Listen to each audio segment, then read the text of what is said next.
నమస్తే అన్న అందరికీ నమస్కారం.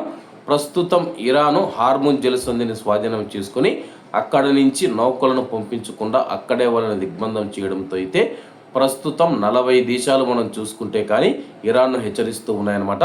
ఒకవైపు ఆందోళన వ్యక్తం చేస్తూనే హార్ముజ్ జలసంధిని మూసివేయడం వల్ల ఆందోళన వ్యక్తం చేస్తూనే మరోవైపు మనం చూసుకుంటే హార్ముజ్ జలసంధిని తిరిగి తెరవకపోతే కానీ ఆ యొక్క 40 దేశాలకు సంబంధించిన యుద్ధ నౌకలు కానీ సైనికులు కానీ అక్కడికి చేరుకొని హార్ముజ్ జలసంధిని స్వాధీనం చేసుకుంటామని చెప్పి హెచ్చరికలు జారీ చేశారు.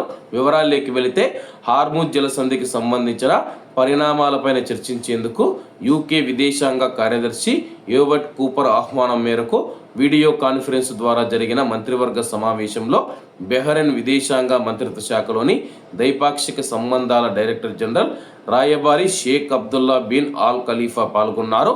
ఈ ప్రాంతంలోని పలు దేశాలపైన ఇరాన్ కొనసాగిస్తూ ఉన్న దాడుల వ్యూహాత్మక జలమార్గం గుండా అంతర్జాతీయ నౌకాయానానికి ముప్పు వాటిల్లుతుందని చెప్పి ఆందోళన వ్యక్తం చేసింది. ఈ సమావేశం తాజా ప్రాంతీయ పరిణామాలను సమీక్షించింది.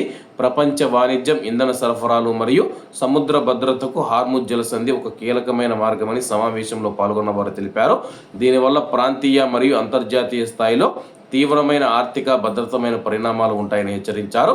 సవాళ్ళను ఎదుర్కోవడానికి మరియు అంతర్జాతీయ చట్టాలు నిబంధనలకు అనుగుణంగా అంతర్జాతీయ వాణిజ్యం నిరంతరాయంగా సాగేలా చూడటానికి పంచదేశాల సమన్వయం అవసరమని చెప్పి ఈ సమావేశంలో అయితే చర్చించడం జరిగింది.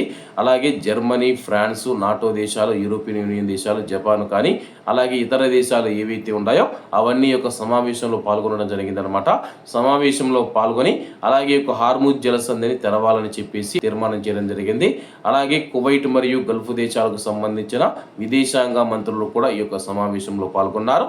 మరి ఇరాన్ ఏ విధంగా స్పందిస్తుందో వేచి చూడాల్సి ఉంది. కాబట్టి అందరూ బాగుండాలి, ఎందులో మనం ఉండాలి. అందరికీ నమస్తే అన్న, జై హింద్.